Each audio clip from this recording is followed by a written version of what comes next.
বড় দা লাগবে স্যার, এটা কাটতে সারাদিন লাগবে স্যার।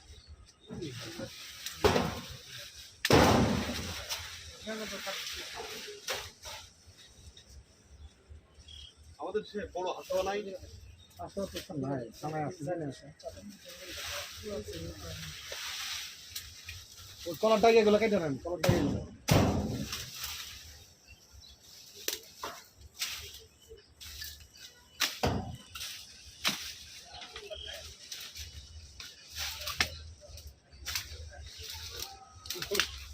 কি হচ্ছে এখানে? দেখেন পাই যেগুলো ভিতরে গিয়ে